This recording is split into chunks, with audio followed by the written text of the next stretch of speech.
Assalamualaikum warahmatullahi wabarakatuh. Saya Lili dengan NIM 2016-010122 dari Prodi Ekonomi Syariah kelas D.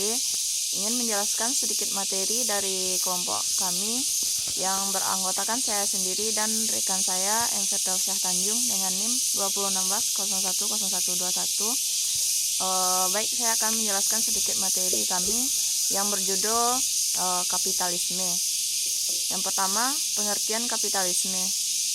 Sistem ekonomi kapitalis adalah sistem ekonomi yang aset produktif dan faktor-faktor produksinya sebagian besar dimiliki oleh sektor, individu, atau swasta. Pada sistem ekonomi ini terdapat keleluasan bagi perorangan untuk memiliki sumber daya seperti kompetisi antar individu dalam memenuhi kebutuhan hidup, persaingan antar badan usaha dalam mencari keuntungan. Kapitalisme adalah istilah yang dipakai untuk menamatkan sistem ekonomi yang mendominasi dunia barat. Sistem ini muncul setelah hancurnya sistem feodalisme sekitar abad pada zaman kuno. Sistem ini mulai muncul ke permukaan ketika meningkatnya perniagaan jarak jauh di antara pusat-pusat kota abad pertengahan di Eropa. Batas-batas kapitalisme. Kapitalisme dalam arti klasik Pfizer tidak pernah ada dimanapun. Ia telah mengalami modifikasi terus-menerus selama beberapa abad. Pemerintah secara ekstensif telah melakukan intervensi untuk memperbaiki kekurangan-kekurangannya dan menggantikan paling tidak secara parsial dampaknya pada pemerataan. Kapitalisme dapat dikatakan memiliki 5 ciri menonjol. Yang pertama, menganggap ekspansi kekayaan yang dipercepat dan diproduksi yang maksimal serta pemenuhan keinginan atau want menurut preferensi individual sebagai sangat esensial bagi kesejahteraan manusia. Yang kedua, menganggap bahwa kebebasan individu yang tak terhambat dalam mengaktualisasikan kepentingan diri sendiri dan kepemilikan atau pengelolaan kekayaan pribadi sebagai suatu hal yang sangat penting bagi inisiatif individu. Yang ketiga, tidak mengakui pentingnya peran pemerintah atau penilaian kolektif, baik dalam efisiensi alokatif maupun pemerataan distributif. Selanjutnya, sejarah perkembangan kapitalisme. Paham ini berasas atau pengembangan hak milik pribadi dan pemeliharaannya, serta perluasan paham kebebasan, sehingga dalam prakteknya menciptakan kesenjangan sosial yang tinggi antara si kaya dan si miskin. Yang kaya akan semakin kaya dan miskin akan semakin miskin. Bagaimana munculnya kapitalisme? Siapa pula tokoh-tokohnya?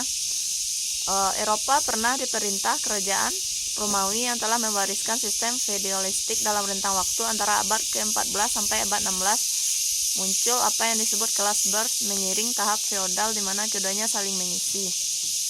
Kemudian sejak awal abad ke-16 secara bertahap fase Horges disusul dengan fase kapitalisme. Kapitalisme sendiri yang muncul setelah feodalisme secara garis besar terbagi menjadi 3 fase. Yang pertama, kapitalisme awal pada tahun 1500 sampai 1750 Masehi. Kapitalisme pada fase ini masih mengacu pada kebutuhan pokok yang ditandai dengan hadirnya industri sandang di Inggris sejak abad 17 sampai abad 18. Yang kedua, kapitalisme klasik berlangsung antara tahun 1750 sampai 1914. Pada fase ini merupakan pergeseran dari perdagangan publik ke bidang industri yang ditandai oleh revolusi industri di Inggris di mana banyak diciptakan mesin-mesin besar yang sangat menunjang industri. Ketiga, kapitalisme lanjut pada tahun 1914 sampai sekarang. Momentum utama fase ini adalah terjadinya Perang Dunia I. Kapitalisme lanjut sebagai peristiwa penting ini ditandai paling tidak oleh 3 momentum. Selanjutnya, tokoh-tokoh komunisme. Tokoh-tokoh tersebut antara lain yang pertama Lenin. Nama lengkapnya Vladimir Lenin adalah tokoh yang paling berjasa di Uni Soviet. Lenin memanfaatkan momen kekalahan Rusia dari Jepang pada tahun 1904 untuk mengambil suara rakyat. Yang kedua, Stalin. Joseph Vissarionovich Stalin atau lebih dikenal dengan Joseph Stalin merupakan pimpinan Uni Soviet setelah meninggalnya Vladimir Lenin. Ketiga, Fidel Castro. Memiliki nama lengkap Fidel Alejandro Castro Ruas, yaitu sosok yang dikenal sebagai tokoh komunis Amerika Latin. Keempat, Nicolae Ceausescu, yaitu mantan sekjen Partai Komunis Rumania periode 1965 sampai 1989. Yang kelima, Mao Zedong, yaitu seorang filsuf Tiongkok sekaligus pendiri dari Republik Rakyat Cina. Keenam, Kim Sung-ju, merupakan pendiri sekaligus presiden pertama Korea Utara. Pikiran kapitalisme. Kapitalisme pada dasarnya merupakan sistem perekonomian yang menekankan kepada peran kapital atau modal dengan segala jenisnya, termasuk barang-barang yang digunakan dalam aktivitas untuk menghasilkan barang lainnya. Risalah terkenal Adam Smith, yaitu The Wealth of Nations, diakui sebagai karya penggagas awal perkembangan kapitalisme. Smith berpendapat bahwa jalan yang terbaik untuk memperoleh kemakmuran adalah dengan membiarkan individu-individu mengejar kepentingan mereka sendiri tanpa keterlibatan perusahaan-perusahaan negara.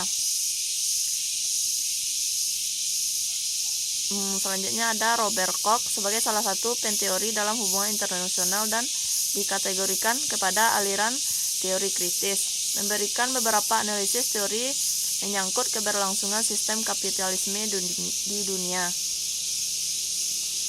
Sejarah mencatat dari abad ke-19 hingga pertengahan abad ke-20, sektor perekonomian dikuasai oleh pihak Eropa, khususnya modal Belanda. Komunisme sebagai ideologi antitesis kapitalisme menjadi salah satu ideologi yang tumbuh di Indonesia seiring dengan usaha kemerdekaan. Tokoh utama dalam kapitalisme ada David Ricardo, Thomas Robert Malthus, Adam Smith. Baik, mungkin hanya itu yang bisa saya sampaikan. Semoga dapat menambah ilmu kita semuanya. Terkurang dan terlebih saya mohon maaf. Assalamualaikum warahmatullahi wabarakatuh.